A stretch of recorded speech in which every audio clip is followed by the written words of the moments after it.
Okay.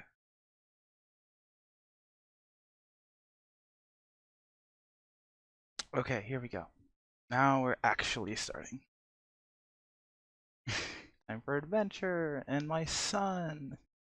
Finally, I've been putting this off way too long. Obviously, this came out like last Wednesday, so. Okay, here we go. All you wanted to do was make a new friend, and now you're running like hell from a giant white creature with two heads, each sporting a single garish eye. Kinda like a cyclops, except with two of the one-eyed faces, so you guess it's a duo cyclops? Whatever it is, it's angry as hell and chasing you through a tangled jungle. You leap over a stand of ferns and duck under one of those big woody vines jungles always have. After befriending Jane, you asked her for the names of some of her friends. Not too many details, you made that mistake with Solex, just a little tantalizing friendship amuse bouche? I don't know that word to get you started. Specifically, you were interested in the friend that needed her help daily. Now that sounded like some fertile ground for a relationship. You kinda regret bringing it up though, because Jane got very flustered telling you about Jade. Aw, it's clear that our friendship with this guy is a topic of some emotional turmoil. Well, who better to help sort it out than you, everyone's friend? Instead of friendship, you've been greeted by a number of ferocious white monsters. Your garbled brain offers up that you probably pissed off this kid's Lucius. Except this is Earth? Between different planets, different universes, and the mess of timelines in your memory, you're having a hard time figuring out. You trip over a big tree root and land smack on your face in the dirt. You choke on decaying plant matter, clawing at your throat, and roll over onto your back just in time to see the Dio Cyclops about to bring down one huge foot right onto your vulnerable body. Oh well? Are you allowed to start over if you haven't even made a branching choice yet? You cover your eyes. Jake's gonna save us. Yeah. Nothing happens. After a moment of Olympic-level breath-catching, you venture a peek. The Dio Cyclops is in pieces on the ground. 2 pieces. Hope the thematic resonance offered it some comfort during such a brutal end. You scramble to your feet. Your future new friend Jake must have intervened to save you. You look around for him, but there's another swoosh noise and a glint of metal, and something inhuman appears in front of the Dio Cyclops' body. Yeah, that's true. Jake's still, I guess, probably fairly wimpy at this point. It's probably the robot. Yep. It's a robot. Kind of a cartoony one with shiny metal joints and big red anime sunglasses. Even has a perfectly gelled metal hairstyle. Honestly, it looks pretty goofy, but it's also holding a katana and staring right at you. You think you saw something similar broken all over the floor of Equius's room. It must be a battle robot, and you don't have the strength of your punchiest friend. Uh-oh. Okay, time to save. I don't need any of these because I already finished all those. So let's not challenge this robot. I'm a little afraid of Jerkbot. It's got a katana. We don't really have anything except for our zappy powers, but a little scary. You default to your old standby, cowering. You shrink back, hands raised in the universal symbol for whoa now. Shit, no horse pun intended. For some reason, the thought of Equius in the presence of this robot are making your brain go right to horses. Suddenly, a shot rings out behind you. There he is! It sounds so stupid that you almost don't believe it, but it's true. You're shooting a gun at a robot. The robot makes a little startup noise and raises its katana into a ready stance. A blur of green and khaki charges out of the jungle and tackles the robot full in the stomach. It doesn't fall to the ground. Instead, it puts the kid, a human, you can now see, so probably this Jake guy, into a headlock. He struggles, lashing at it with his elbows and kicking at its ankles. The robot proceeds to beat the kid up. There's no reason to describe it in detail. Jeez. It's unpleasant to watch and makes you feel really bad. You didn't even know there could be a polar opposite of Equius, but this kid is it. The robot is super effective against him. You have to stop it, but there's too much action for you to get close.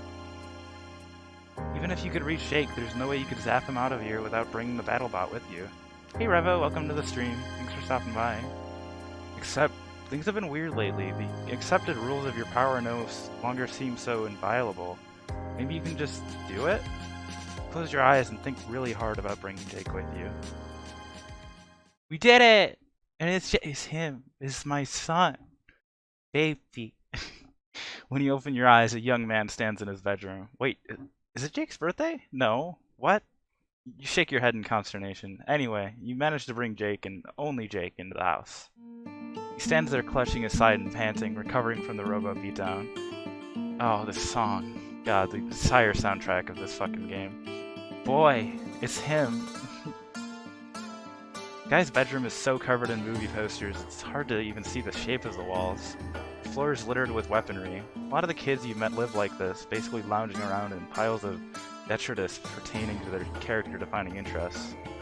Anyway, it's clear to anyone who sees this room that he absolutely fucking loves movies and guns. You don't need to waste any time on exposition there. Jeez, I'm crazy. You alright over there, my chromatically challenged chappie? You're fine. Jake is the one who seems hurt. That robot really did a number on him. I'll say, confounded, that thing practically never doesn't do a number on me. It does so many numbers, it's one short of a standing ovation down on Broadway Avenue.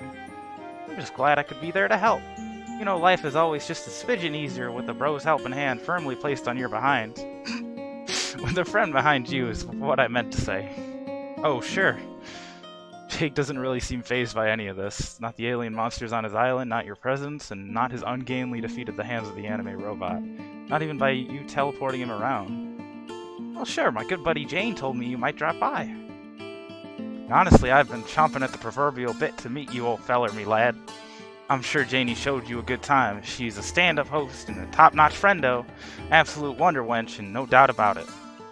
But gosh, I've just been so gung-ho to show a brand new personage around the old digs. Get it? I live in a ruined temple, so it literally digs.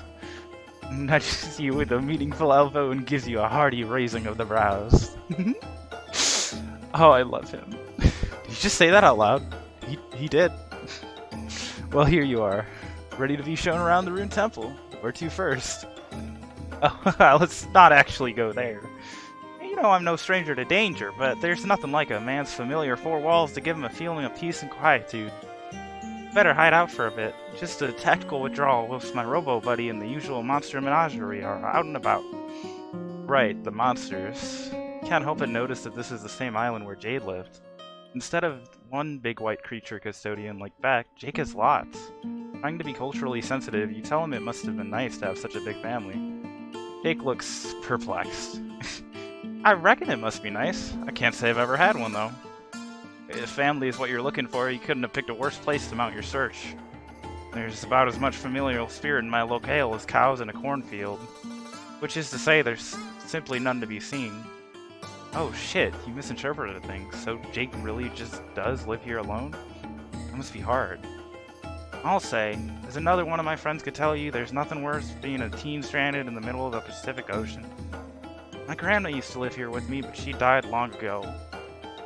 Think of your friend John, or rather his corpse, standing ceremonially in Jane's living room. Same house, similar kids, same island.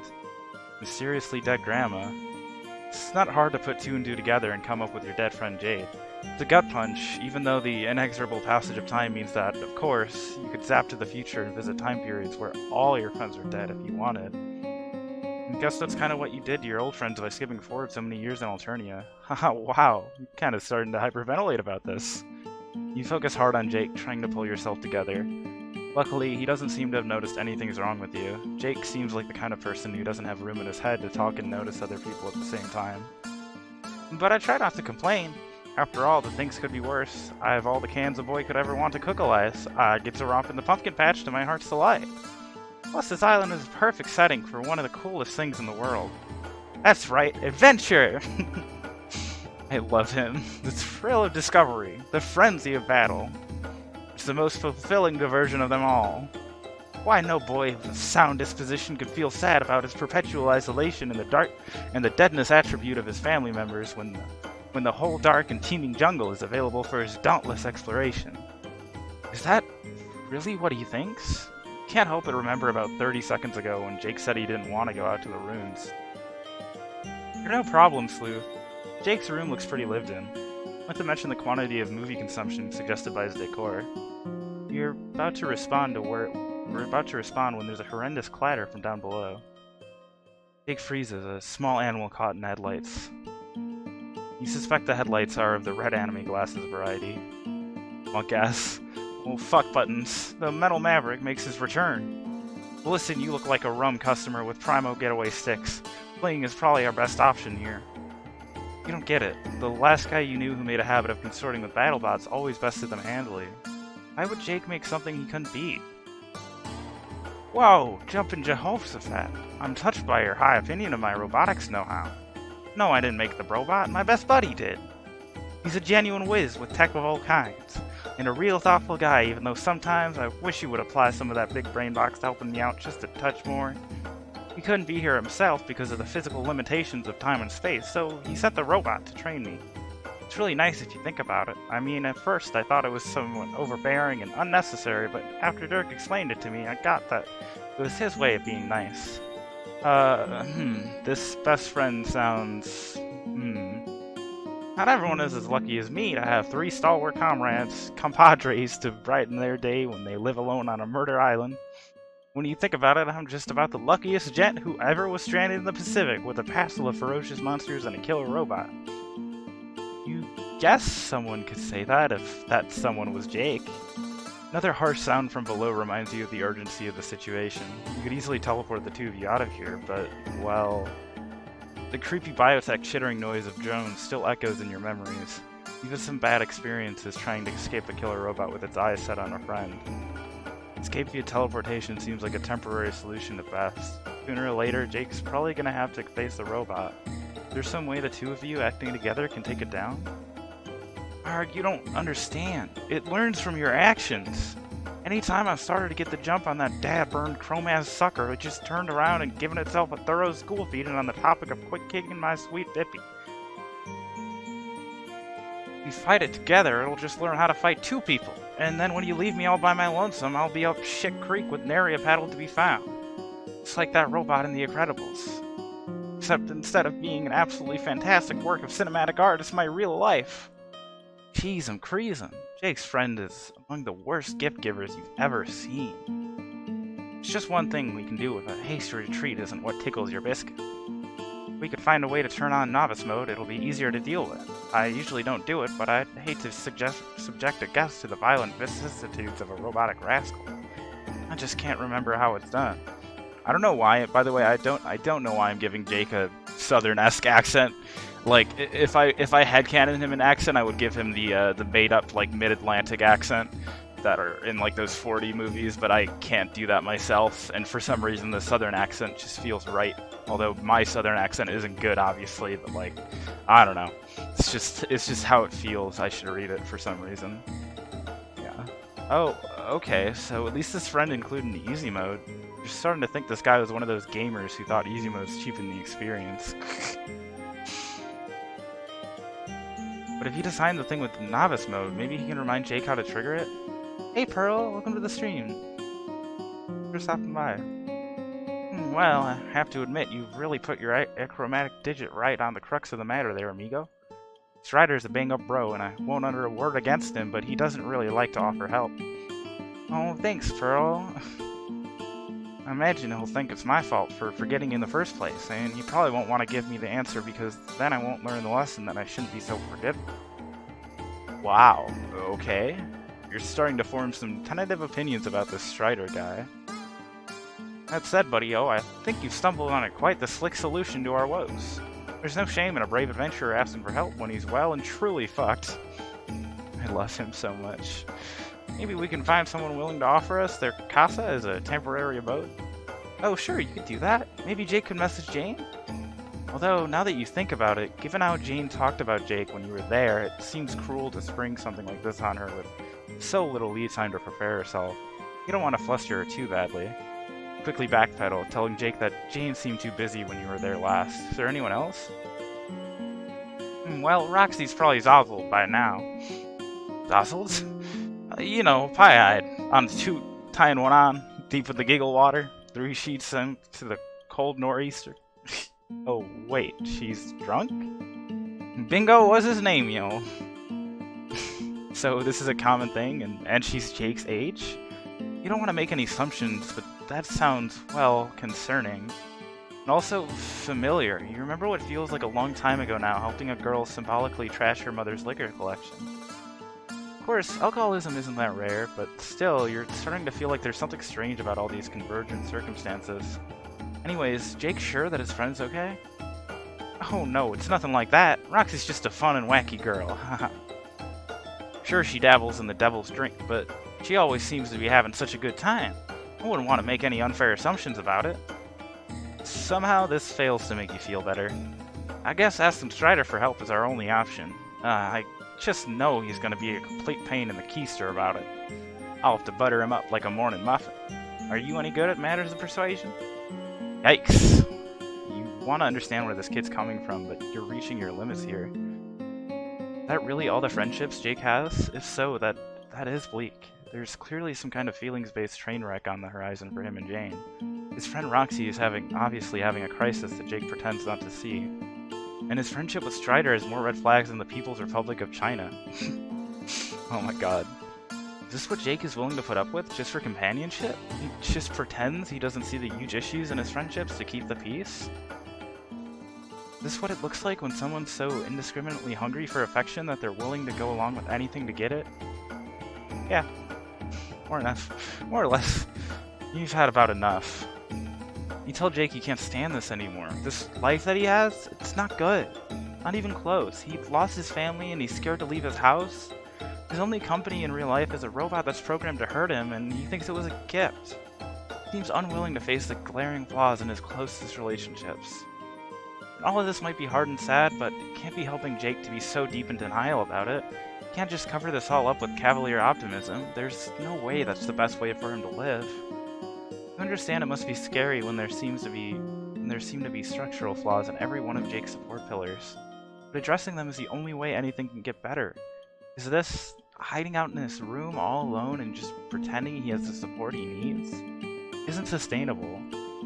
You don't say this part, but if he keeps going along with what other people want him to be, you're scared for what's gonna happen to him as he grows up. That can't lead anywhere good. After your rant, Jake stares at you, aghast. You start to feel bad. Yeah, he probably needed to hear those things, but you could have guided him more gently. You're usually an expert at encouraging people slowly toward emotional growth, but this kid really got under your skin. Then Jake's face crumples. You're absolutely right. Oh, I am lying to myself. I manicure the image of myself as some brave adventurer, but I don't go out to the ruins unless I have to. And I suppose on some level I have suspected that things with Jane and Roxy and Dirk weren't exactly Jake. Wait, what? Oh, it's like a word that means good. It's just plain English. Jake English. Anyway, I guess I didn't realize how serious it was or how much I was really ignoring. Gee fucking willikers, it's not easy to hear that all this came across loud and clear to a complete stranger. That really makes me feel low. But I guess for a truly brave gentleman, the only thing to do is to try to do better from here on out. It's scary, but I do want to be the kind of person who's honest and forthright. A real hero. If I'm not doing that, then I need to figure out how to do that. Holy smokes, you've really opened my eyes. Makes I don't know how to pronounce the MX. I should, as a queer person, but Mr. Refrain, you've really got a knack for spotting problems. You think you could stick around and help me do better? Like asking the sun if it minds shining. Helping people confront their buried issues and come out of it changed for the better? Why, that's the very thing you desperately latched onto to give your life some kind of purpose. Something about this feels off. Was your rant really all it took to fix things around for Jake? To turn things around for Jake? Did you really just fix him? Doesn't seem right. Definitely not good pacing anyway. Jake is looking at you with big green puppy eyes. You have to make a choice. I guess. Of course, I have to help my son. I can't not. It's pronounced like mix. Okay, thanks, bro. I gotta help my son. How can I not help him? Of course you're gonna help. Jake asked, didn't he? You think through your old bag of friendship tricks. Encourage him to talk to people about his feelings? It'd probably be good, but it's a little complex. He has 3 different relationships with these kids, all with their own set of problems. And you're not convinced that Jake is really up for confrontation yet. Your best bet is probably forging unlikely connections through your powers of teleportation and friend matchmaking. You think proudly of the time you introduced Daria to Tizias? I still haven't played Friend Sim, I really need to at some point. I'll probably stream it actually. Someone who'd struggled with the questions Daria was facing, but found a more constructive solution. That's what you need, not someone similar to Jake, but a good foil. Someone who will be able to call Jake on his avoidance. You Maybe the ultimate pull-no-puncher, an expert in tough love. Oh, is it gonna be Jade? Or Vriska? Okay! Okay! Alright, sorry I peeked there. I am surprised. I mean, I guess Jade isn't as much as a tough love person is. I just had a feeling Jade was gonna happen. Maybe it'll be in another, You need Vriska Circuit. You asked Jake if you might take the initiative to introduce him to another one of your friends. Someone who has the kind of take-no-bullshit approach that he needs to cultivate. Someone who can really help. Oh, abso-fucking-lutely. Lead on, buckaroo. Clap your hand matily on his shoulder and zap on over to Vriska. You expect her to be in her eye, but when your field of vision clears, you're at the beach again. You appear at a diplomatic distance away, not right up in her face. Not right up in her face. Sorry, can't read sometimes. Vriska's walking down the beach, hands in her pockets, occasionally aiming a disaffected kick at a piece of trash. You call out to her and wave her over. Her face splits into a grin at the sight of you. It gives you a warm glow, like you've befriended someone's mean cat who never gets along with visitors. Maybe more like someone's mean mountain lion. Hey there!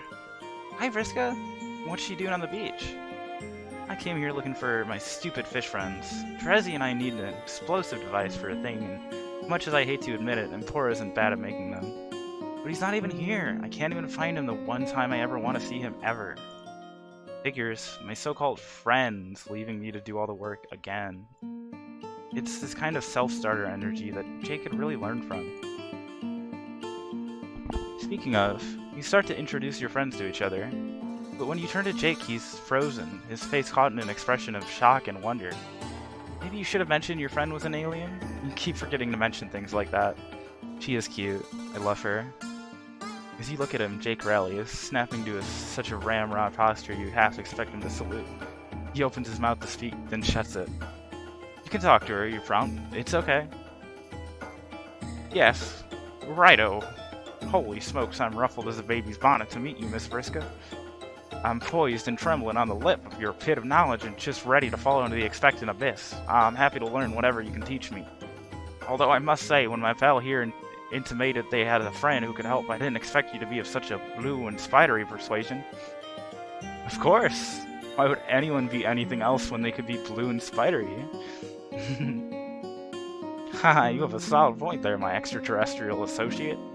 I hope you'll pardon my candor, but a real gentleman doesn't hide from the truth. You may be the coolest girl I've ever seen in my entire life. Clear his throat nervously, hoping he didn't overstep. Fucking dork. Well, I can't say I'm surprised to hear it. Feel free to keep listing things that are awesome about me. Despite his professed admiration for Vriska, however, Jake isn't listening. Hang on, wait. Technically, the only other girl I've seen was my grandma, but you know what I mean. It's kind of disrespectful to refer to one's own grandmother as a girl, so why'd I mean her? Haha, gosh, I seem to be rambling. Well, I hope this is a radiant exemplar of the kind of being true to myself I hope to cultivate as a regular habit from here on out.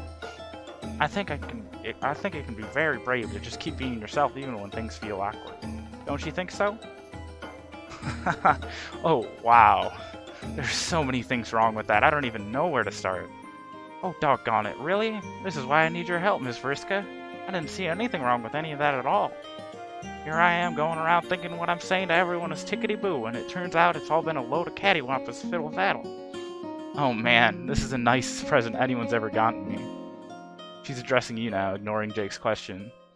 A predatory shark smile spans her pointy face. You must have known things were getting bad with Tavros, in a different way than usual, I mean. He just kind of stopped responding in the same way he did before. Not even because of his fakey fraud confidence. He just says no good can come of talking to me. So you brought me a new nerdy loser. This rules. Well, that wasn't exactly what you expected. Although, now that you think about it, why didn't you expect this? Pretty much anyone could have seen this coming. Yeah, that was a weird statement he made. I think I get his sentiment, like, he doesn't want to view his... I think the sentiment is that he doesn't want to view his grandmother in a sexual or like attractive way, but yeah, it's definitely a weird way he said it. And keep in mind he has lived his entire life in isolation on an island in the middle of the ocean, so he doesn't really know how to talk. Hey! Except Jake, of course. I may have my little quirks and quibbles, but that doesn't mean I'm a loser. you weren't a lady, I dare say such slanderous language would earn you a one-way ticket to Fisticuffs Island. Sorry, I'm peeking again. I need to... Let me lower my gain really quick. Or put a compressor on? I don't know what to do. Please gate. Let me just lower it a little bit. Because I don't want to peak too bad. That should hopefully be good. I put it to minus 2.5. Okay. Which, now that I think about it, is more or less an appropriate moniker for my permanent residence. How do you like them Granny Smith apples? This is hilarious. Never met anyone who makes me feel so good about myself. I'm so lucky to be cool. Excuse me, but I haven't heard hide nor hair of an apology yet, Miss Rude Alien Girl. At least Jake is standing up for himself, but you get the feeling that this enthusiastic bravado wouldn't hold up if the issue was an interpersonal one with his friends. Either way, Vriska's not backing down. She sizes Jake up, stepping forward to intimidate him. Do you really want to fight? Because I get the feeling you're whatever your plan is equivalent of... Okay, what is she saying? Coalbait? Coalbait. Okay, like fish. Like fish bait, okay. Whatever your planet's equivalent of coalbait is. I may not know what that means, but I've never once backed down from a scrum, and I'm not about to start now, chum. Whoa, no, you're not gonna let two of your best friends, a category that includes all your friends, throw down right in front of you. Especially not after Vriska compared Jake to Tavros. Doesn't she remember the consequences of fighting Tavros? Doesn't she want things to go differently here? Wait, what's that supposed to mean?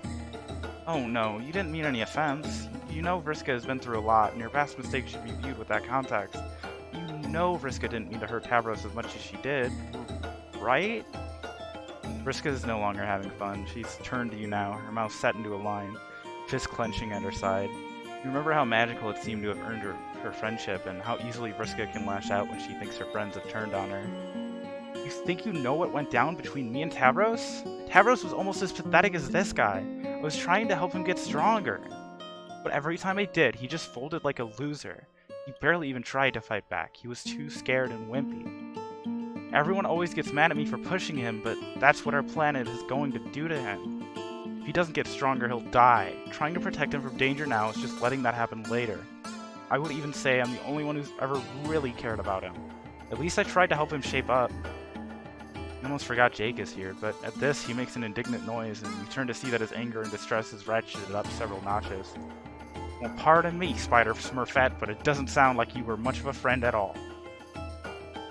Oh god, you nudge Jake, trying to let him know that Vriska can be a little scary, and it might not be best to push her on this, but Jake isn't listening. No matter how much you might think you're doing this fellow a favor, from what you've said, he was really scared and sad.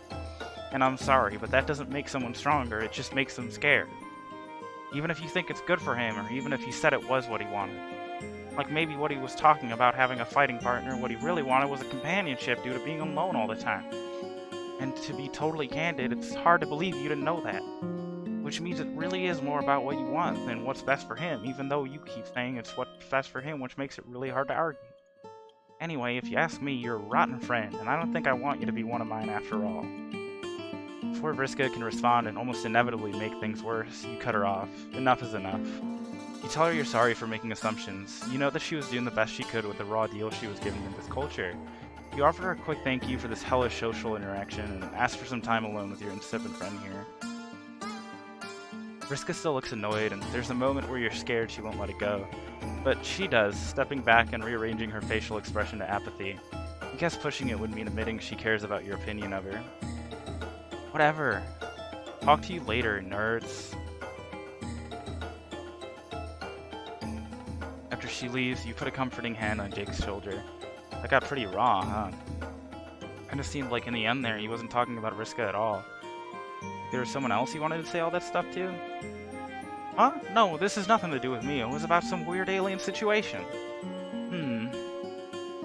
You gently suggest that this might be one of those situations the two of you were talking about earlier, where Jake is suppressing the truth because it's inconvenient to acknowledge. Doesn't it bear some slight resemblance to a situation in his own friend group? Jake averts his gaze, clearly uncomfortable.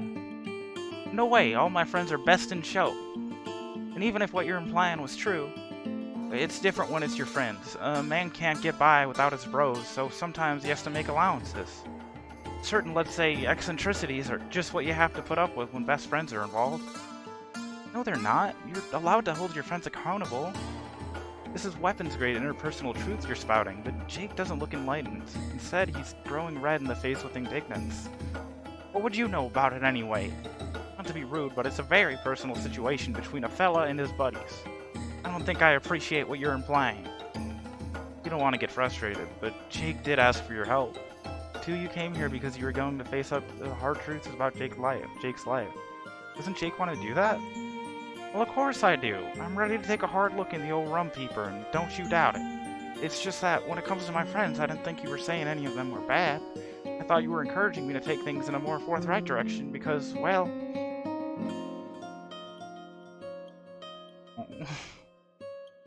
Chugs a collar nervously.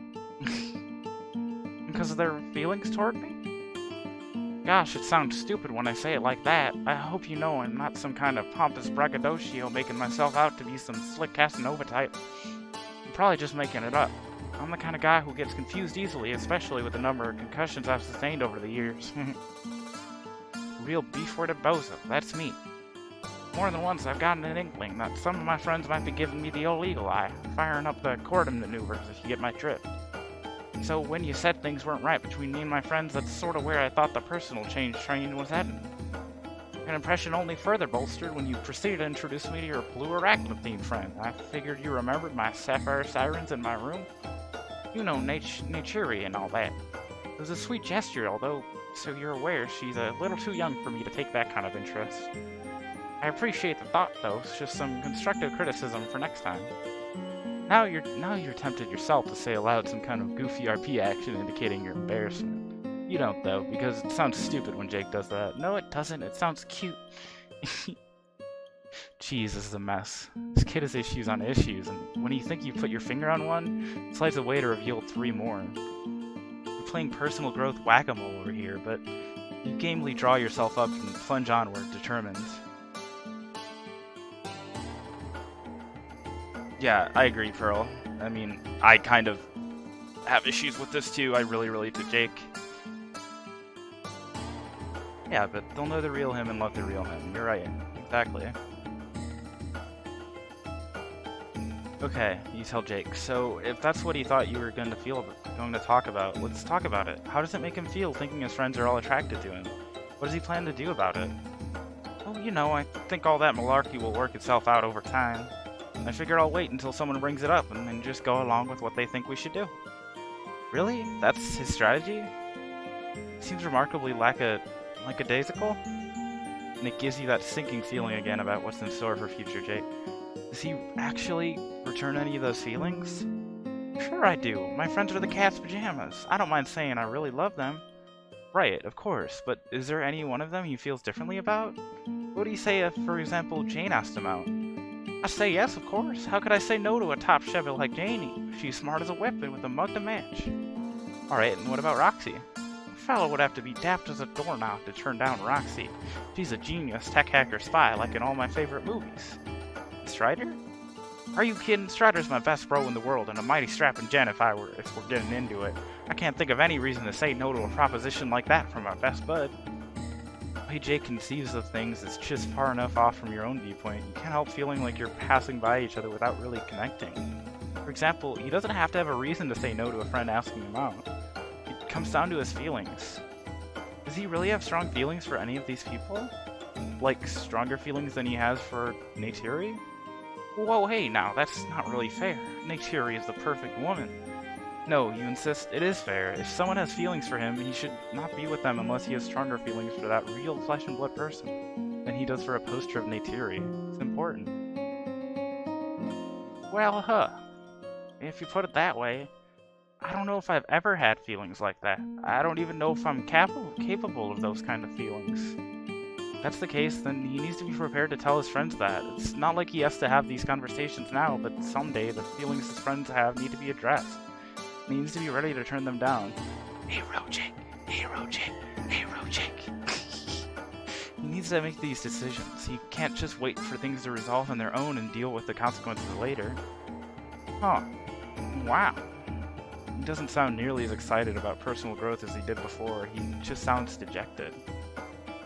I must say, you've given me a lot to think about.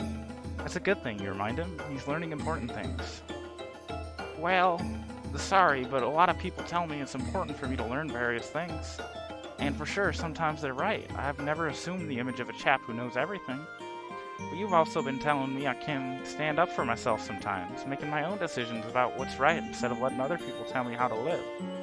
And I just don't think I agree with you on this. He sneaks a guilty look at you from under his sad bowed head. Well, what I mean is, I like making my pals happy. Even if I'm not always sure about if I want the things they want, and I can't imagine the consequences would really be that bad. It's even the arrow pride colors. I didn't notice. That's awesome. Yeah. I think that in matters of the heart, I'm fine just going with the flow. No offense, but the way you're advocating I go about it seems hard and sad. I don't want to hurt people. I really think it's best if I just sit back and see how things work out. And if someone asks me to do something, I might as well try it. That's just the kind of adventure boy I am. You want to respect Jake's choices, but you can't help the exasperation rising up in you. Sure, he can decide how he wants to conduct his friendships, but the approach he's talking about is really unhealthy. If he wants to do right by his friends, he has to be honest with them and with himself. Otherwise, it's not fair to anyone. I see what you're saying, but if you want my 100% bona fide opinion, I don't think I can do that. I guess we had different ideas about what we were getting into with this. He can do it though. All he has to do is try. Jake is shaking his head. I'm sorry, I know you were really trying to help. I'm sure you're an excellent compadre, just like Spider-Girl said, but this isn't working for me. Maybe you should just take me home now? I can figure out some way to deal with the robot. He's still well below the average Jake level of energy. You can see that you've really affected him, but you're far from confident that your intervention is going to make any difference in the long run. Despite his seeming earnestness, you guess Jake wasn't as ready for change as he thought he was. Wait a fucking second, is this a bad end? Horrible powerlessness threatens to overwhelm you. All at once, it makes you furious. This isn't fair. Jake gave you a choice between two options. You chose to help him face his problems. You know that was the right choice. You didn't do anything wrong. You were kind and patient. You talked to him sincerely and pushed him in the right direction. You deserve a good end. You deserve to save him. But you can tell Jake is emotionally closing up. You're willing to bet the conversation the two of you just had was among the most candid of his life, and he isn't ready for another.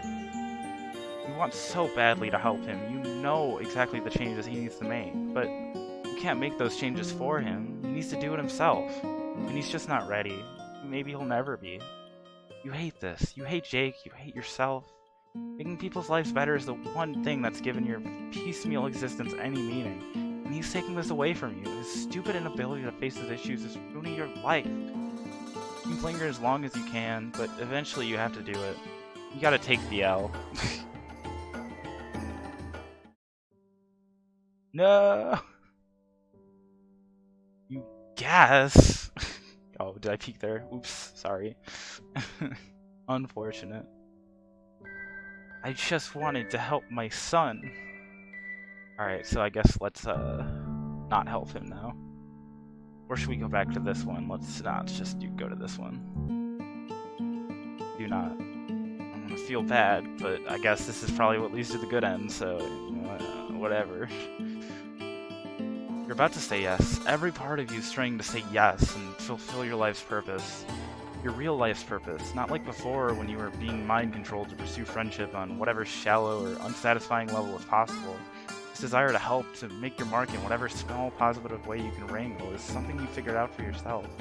It matters, but when you're about to open your mouth, you stall. A deep existential hopelessness washes over you, the kind that you thought you were past by now. You know what? Fuck it. Yes, you care, but honestly, you are exhausted.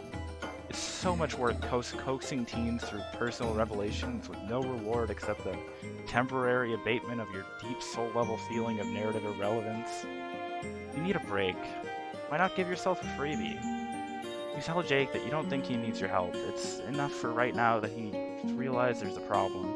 There's no need to swallow down all your personal growth pills at once. Jake looks abjectly relieved. I can shoot straight from the hip. That's exactly what I was hoping you'd say. I think I've done enough already, too. Whoa, this has all been a great talk. I feel like we're really firing on all cylinders, friendship-wise. If you were a past version of yourself, that would make you really happy. Instead, a sick feeling of guilt is poisoning your guts. You're about to touch on something real there, and you know it was wrong to pull back from it. You're not doing Jake any favors. Still, you give him a weak smile and offer him the best friend-making tool you know. Is there any faraway friend he is interested in connecting with? Boy howdy, what a proposition. I feel like one of those movie characters who's offered near unlimited powers out of nowhere. Like Bruce Almighty, ready to lasso the moon and damn the consequences on those pesky tides. There is someone I've had a hankering to meet with for a little tete-a-tete. I don't know. Remember when I regaled you with the tale of my grandma? Oof, you're not sure you're going to be able to reunite this kid with his dead grandma. That seems like one of those things you won't be allowed to do, despite the supposed limitlessness of your powers. You'll probably be blocked by that weird force, the one that seems to have a power that supersedes zapping anywhere and any time, place, or dimension. You don't like to think about that force too hard. No, my stalwart chum. I've been corresponding in an epistolary fashion with a version of my grandma when she was a young girl, my pen pal buddy Jade. I understand if it's asking too much, but I'd love to meet her. She always said we'd meet someday in some roundabout confusing who's-he what's-it fashion, and I was pleased as a passel of possums to hear it. But recently she stopped replying, right in the final run-up to the vaunted finish line.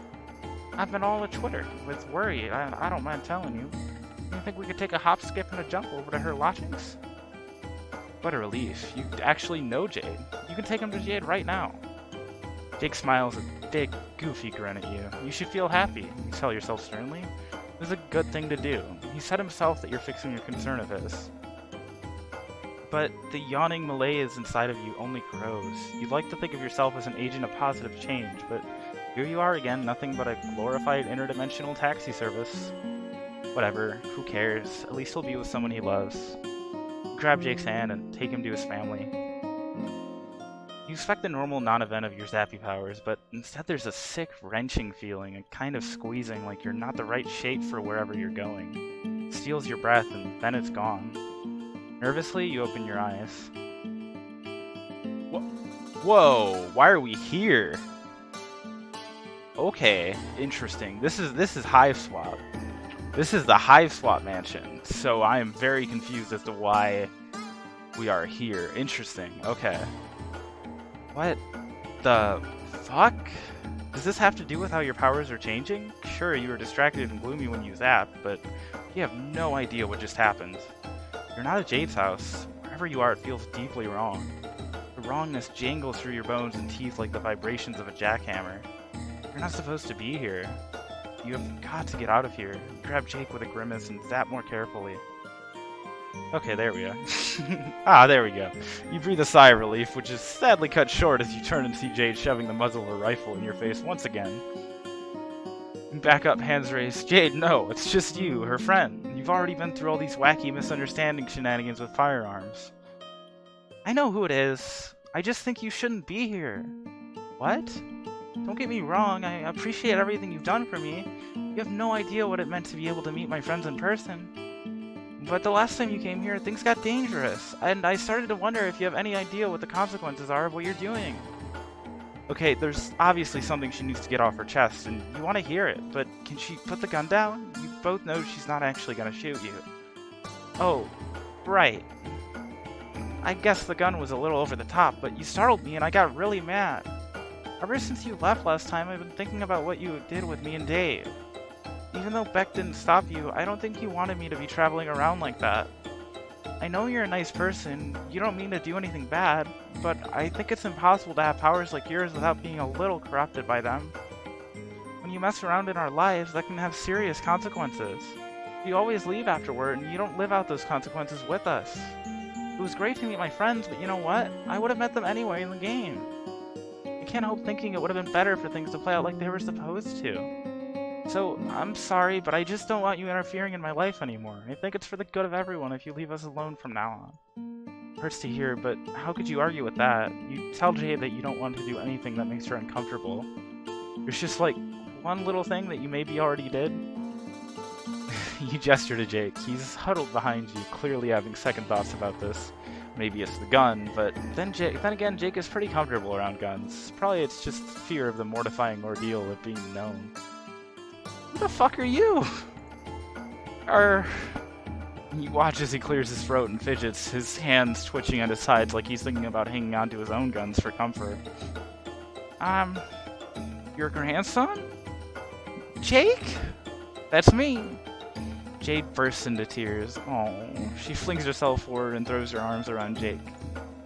Okay, I know I just said I didn't want any interference, but this isn't fair. I can't believe you're here. When they pull apart, Jake's eyes are watery as well. He's taller than Jade, being a few years older, but from the shy way he looks at her, you can tell he still sees her as the authority figure here. You can suddenly see how much Jake must have admired his grandmother. Fine, you're still in a mood, but this is heartwarming as hell.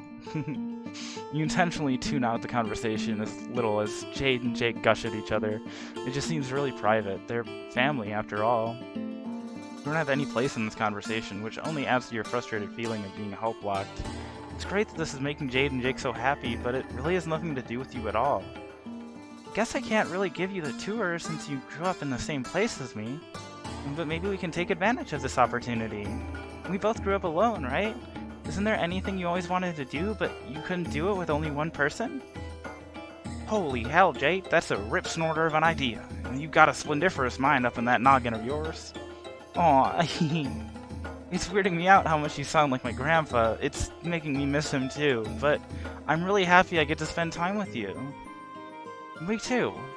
As to your question, there's one thing that comes forefront in the old think tank.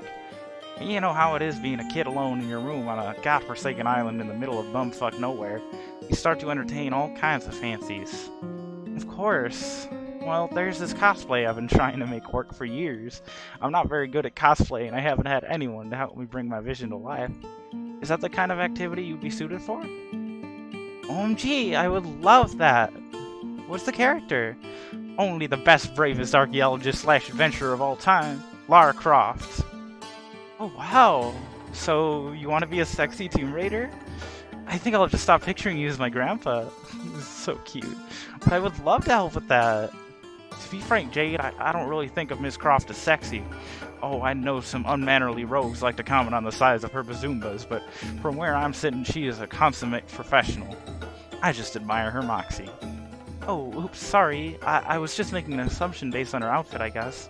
That was really rude of me. To tell you the truth, I have never seen anything sexy about shorts. I aspire to the freedom Lara's thighs get to experience every day. I think it's a beautiful dream. A man can wear short shorts without wanting everyone to get all randied up about it, you know what I mean? Of course he can. Oop. What about you, my juvenile grandma friend? This can't just be a cosplay party for yours truly alone. Isn't there anyone you've been wanting to inhabit the garments of? Not really, but it would be fun to make a costume for me too. I could be Mr. Coxcomb. He's one of my favorite Manthro chaps. Jade turns to you, her demeanor towards you considerably softened. Hey, I'm sorry I was so mad earlier. Honestly, I was scared of what you were doing. It really shook me up to find myself on an alien planet. Felt like we shouldn't be doing it. But I shouldn't have taken it out on you. I know your powers aren't your fault. You want to join us? We could make a costume for you too. Oh yes, please do. Jade, this specimen right here has been nothing but a absolutely fantabulous friend to me all along. Have you? Have you? All you did was tow him along on a little inter-timeline jaunt. You don't feel like you've done Jake much good.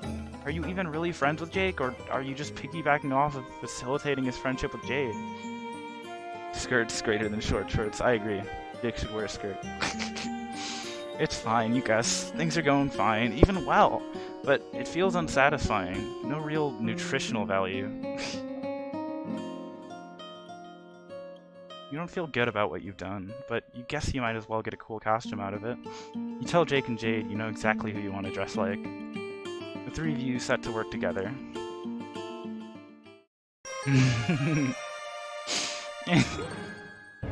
You guess. That's adorable. I love this. In fact, I'm gonna take a screenshot because this is so cute. Good. Wait. You guess. Oh, I love it. I assume probably the one choice we haven't done yet is just a bad end, but like a really quick bad end, but I'll see. This is so adorable. Okay. Oops. Not options. Here we go. Alright, let's challenge the robot. Probably gonna die, but why not, I guess. The yell, you charge forward, waving your arms intimidatingly. Yeah, it's a robot. It's not scared. The robot implacably waits for your approach, then strikes out in one swift motion too fast to see. You crumple to the ground, your world exploding in pain. You huddle into a ball, waiting for the robot to finish you off. But it's not interested. It zooms away, leaving you to your agonies. In the burst of lucidity available to you, you discern that it has kicked you in the chest, breaking several of your ribs. No problem, that's a totally survivable injury. You'll be fine and ready to get your friendship Katamari rolling again in no time. You're just gonna lie here for a bit first, just to gather your strength. You're just gonna lie here, too injured to run, surrounded by ferocious beasts and leaking delicious aromatic blood. Just for a minute or two. Yep. I had a feeling that was just gonna be a quick bad end. Well, you can't believe MSPA Reader is fucking dead.